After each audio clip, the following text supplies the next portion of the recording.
नमस्ते विद्यार्थी मित्रों, हूँ छू भार्गव लाठिया।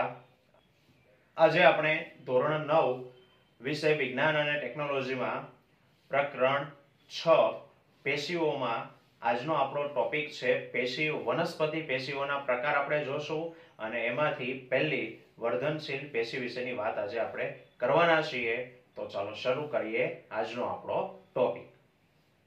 તો મિત્રો સૌથી પહેલા लास्ट वीडियोनी अंदर आपणे बात करी के आ चेप्टर में आपणे बे पेशीओ विषय छे ते जोवाना छीए, बराबर। वनस्पति पेशी अने प्राणी पेशी। हवे तेमांथी वनस्पति पेशीनी पहेला आपणे एना प्रकारो जोई लईए अने पछी एना एक एक पेशीओ विशेनी आपणे डिटेल में बात आपणे करवानी छे। तो वनस्पति पेशी आपणे भण्या हता के एना केटलाक भागोनी वृद्धि थाय छे, केटलाक भागोनी वृद्धि थती नथी, बराबर। तो विभाजन ने आधारे એટલે કે કોષો વિભાજન પામે છે કે નહીં એના આધારે વનસ્પતિ પેશી એને બે પ્રકારે વર્ગીકૃત કરી છે, વર્ધનશીલ પેશી બરાબર અને સ્થાયી પેશી। અત્યારે ખાલી નામ યાદ રાખી લો, ડિટેલમાં આપણે એના વિશે છે તે જોવાના છીએ। વર્ધનશીલ પેશી છે એના ત્રણ પ્રકાર પડે છે। अग्रस्थ वर्धनशील पेशी, आंतरविष्ठ वर्धनशील पेशी अने पार्श्वीय वर्धनशील पेशी, बराबर। अग्रस्थ वर्धनशील पेशी, आंतरविष्ठ वर्धनशील पेशी अने पार्श्वीय वर्धनशील पेशी। जे स्थायी पेशी छे, स्थायी पेशी में बे प्रकार पड़े छे, सरल स्थायी पेशी बराबर अने जटिल स्थायी पेशी। जटिल स्थायी पेशी जो जे एमानी सरल स्थायी पेशी छे, ई सरल स्थायी पेशी त्रण प्रकारनी छे। एक छे मृदुतक पेशी, बीजू छे स्थूल कोणक पेशी अने त्रीजू छे दृढ़ोतक पेशी।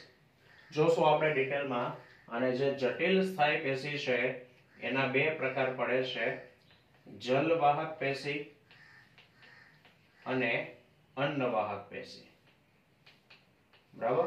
तो आ छे वनस्पति पेशीओनुं वर्गीकरण गणी शकाय, बराबर। जेमांथी दरेके दरेक पेशी विषे आपणे आ चेप्टर में अभ्यास छे ते करवानो छे। पण एमांथी अत्यारे आपणे खाली आ पहेली पेशी वर्धनशील पेशी अने एना प्रकार विशेनी वात आपणे करीए। तो चलो हवे आपणे पहेली पेशी आपणी जोईए, वर्धनशील पेशी, बराबर। अथवा तो एने वर्धमान पेशी पण कहेवामां आवे छे। तो सौथी पहेला तो एनी व्याख्या आपे के भाई वर्धनशील पेशी कहेवाय कोने, तो के वनस्पतिमां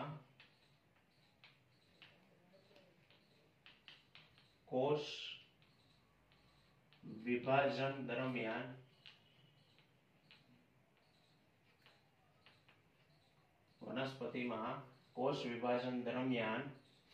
नवा कोषोनुं निर्माण करती पेशीने वर्धनशील पेशी कहे छे। टूंकमां आना जे कोषो छे एमां सतत विभाजन थतुं होय, बराबर। विभाजन એટલે શું? તો કે એક કોષ હોય તો એક કોષમાંથી બે બનતા હોય, બે માંથી ચાર બનતા હોય, ચાર ના આઠ, એને કોષ વિભાજન કહેવાય।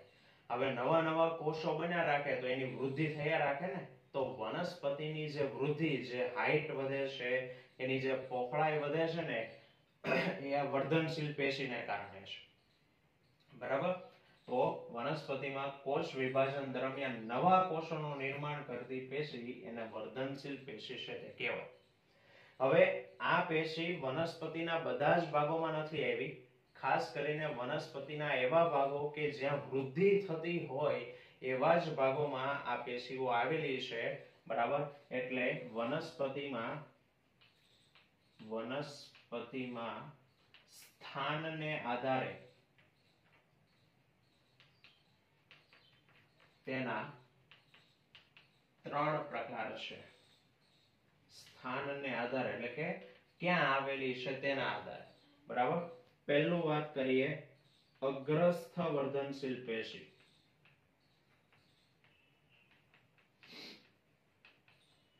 અગ્રસ્થ વર્ધનશીલ પેશી ક્યાં આવેલી છે?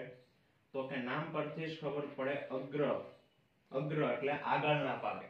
તો વનસ્પતિનો જે છોડ હોય, બરાબર, હવે ધારો કે એના પ્રકાંડની ટોચ ગણું તો સૌથી પહેલા તમે કોઈ નાની વનસ્પતિનો છોડ જુઓ તો એની સૌથી ઉપરની ટોચ વાળો જે ભાગ છે ને એની લંબાઈમાં વધારો થતો હોય, બરાબર. મૂળ જે છે એ મૂળમાં જે એની નીચેનો, બરાબર, જમીનની અંદર આના ધારો કે મૂળ છે તો મૂળમાં આ જે ભાગ છે એનો ટોચનો ભાગ કહેવાય.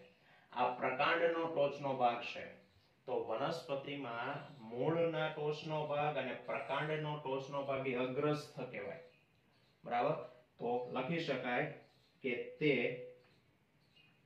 મૂળના મૂલાગ્ર અને પ્રકાંડના પ્રરોહાગ્ર ના સ્થાને આવેલી હોય છે. આ પેશીનું સ્થાન મૂળ અને પ્રકાંડના ટોચના ભાગે, ટૂંકમાં, બરાબર. મૂળનો ટોચનો ભાગ એને મૂલાગ્ર કહેવાય અને પ્રકાંડનો ટોચનો ભાગ એને પ્રરોહાગ્ર કહેવાય.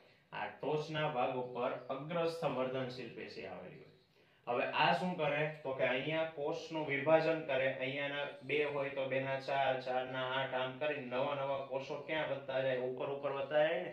સેમ એવી રીતે મૂળમાં, બરાબર, કોષ વિભાજન કરે એટલે મૂળની લંબાઈમાં વધારો કરે. તો લખી શકાય કે તે કોષ વિભાજન દ્વારા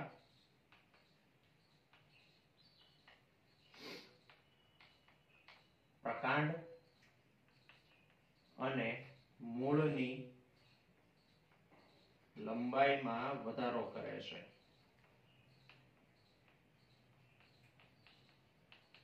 બરાબર. બસ, તો આટલું જ ટૂંકું છે અગ્રસ્થ વર્ધનશીલ પેશી. ચલો બીજી પેશી આપણે જોઈએ આંતરવિષ્ઠ વર્ધનશીલ પેશી.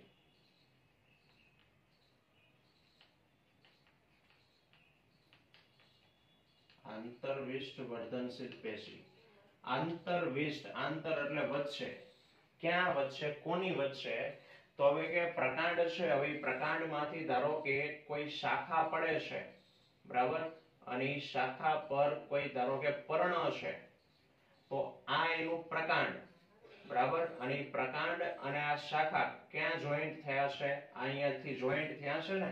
તો એ જે જોઈન્ટ, જેને ગાંઠ કહેવાય, બરાબર. સેમ એવી રીતે પર્ણ છે, એ પર્ણ આ ડાળ સાથે અહીંયાથી જોઈન્ટ થયું છે, બરાબર. તો એ જોઈન્ટની જે લંબાઈ છે, ધારો કે કોઈ પર્ણ, આ ડાળ છે, પર્ણ નાનું હોય તો શરૂઆતમાં આ જે ભાગ આને પર્ણદંડ કહેવાય, બરાબર. જે પર્ણને ડાળી સાથે જોડે છે.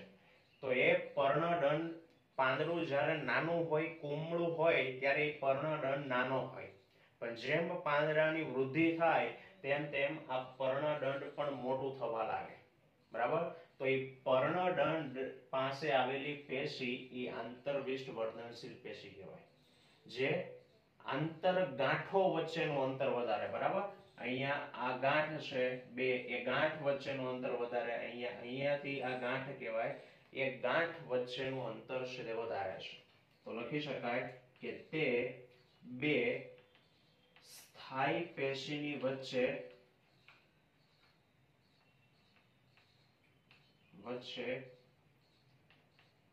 આંતર ગાંઠ અને પર્ણના તલ પ્રદેશમાં જોવા મળે છે. પર્ણની નીચેના ભાગમાં પણ આવેલી હોય છે. આંતરગાંઠો જે છે એ આંતરગાંઠોની અંદર પણ આવેલી હોય છે. હવે એક શબ્દ અહીંયા લખ્યો છે 2 સ્થાયી પેશીઓની વચ્ચે.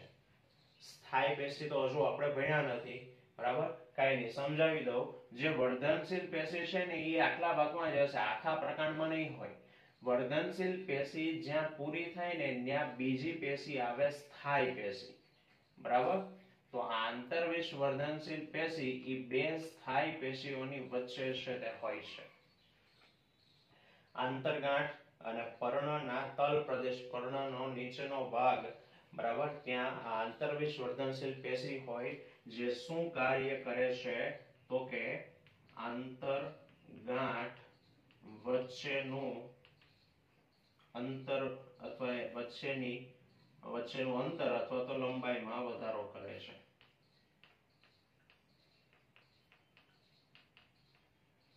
બરાબર. અને ત્રીજી પેશી આપણે જોઈએ પાર્શ્વીય વર્ધનશીલ પેશી.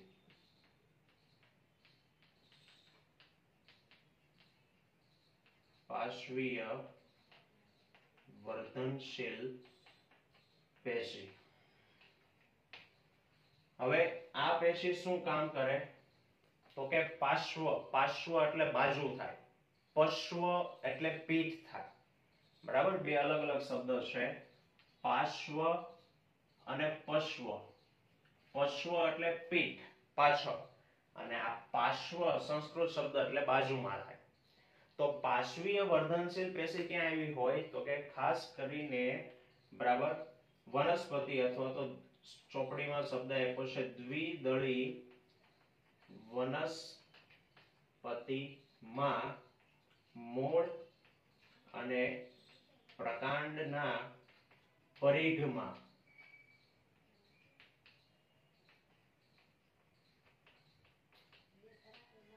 વનસ્પતિ છે, બરાબર, તમે એને સામેથી જોવો છો આ રીતે છે, પણ એનું જે થડ છે એ આખું ગોળ છે, બરાબર ને?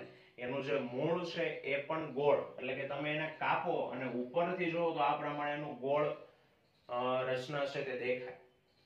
તો પાર્શ્વીય વર્ધનશીલ પેશી, બરાબર, અહીંયા આવેલી છે એના પરિઘના સ્થાને. આ એનો પરિઘ કહેવાય, બરાબર? આ જે સ્થાન છે આ સ્થાન પાસે પાર્શ્વીય વર્ધનશીલ પેશી આવી છે. અને પાર્શ્વીય વર્ધનશીલ પેશી એના કોષો વિભાજન પામે તો એ વિભાજન પામી અને એની પહોળાઈમાં વધારો કરે. એટલે વનસ્પતિનું થડ જે જાડું બને એ પાર્શ્વીય વર્ધનશીલ પેશીને કારણે, બરાબર? તો તે પ્રકાંડના અથવા તો પ્રકાંડની પહોળાઈમાં વધારો કરે છે, બરાબર? 3 માર્ક્સની અંદર સવાલ પૂછે, બસ આટલું લખવાનું, આકૃતિ દોરવાની જરૂર નથી. વર્ધનશીલ પેશી અને તેના પ્રકાર સમજાવો. ચલો બીજો એક નાનો સવાલ છે કે ભાઈ વર્ધનશીલ પેશીના કોષોની લાક્ષણિકતા જણાવો. વર્ધનશીલ પેશીના કોષો કેવા હોય તો કે જો કીધું છે કે વર્ધનશીલ પેશીના કોષો એ ખૂબ જ સક્રિય હોય. કેમ તો કે વિભાજન પામે, બરાબર? એકમાંથી બે, બેમાંથી ચાર, સતત વિભાજન પામતા હોય છે. તેમાં સુવિકસિત કોષ કેન્દ્ર આવેલું હોય છે અને સાથે સાથે એનો જે કોષ રસ છે, બરાબર, આ કોષ રસ એ થોડો ઘટ્ટ હોય છે. મુદ્દો છે, બરાબર, ટૂંકમાં લખું છું, તેના કોષો સક્રિય હોય છે. બીજો મુદ્દો કે તે સુસ્પષ્ટ એવું કોષ કેન્દ્ર ધરાવે અને કોષ રસ તેનો છે તે ઘટ્ટ હોય છે, બરાબર? તેની કોષ દિવાલ એ સેલ્યુલોઝની બનેલી હોય છે. સેલ્યુલોઝની બનેલી કોષ દિવાલ ધરાવે છે, બરાબર? તો આ કેટલાક આ પેશીના કોષો જે છે એ કોષોના લક્ષણો છે. હા, અને અન્ય એક લક્ષણ કે તેમાં રસધાની હોતી નથી. હવે આપણે તો આગળના ચેપ્ટરમાં ભણ્યા હતા અક્ષર વનસ્પતિ કોષોમાં રસધાની તો હોય જ, પણ વર્ધનશીલ પેશીના કોષોમાં રસધાની નથી હોતી. શું કામ નથી હોતી એનું રીઝન, કારણ કે રસધાનીની જરૂર શું કામ પડે? તમે ધારો કે લાંબા દૂર સુધી જવાના હોય તો તમે તમારી સાથે પાણીની બોટલ કે નાસ્તો રાખો. શું કામ?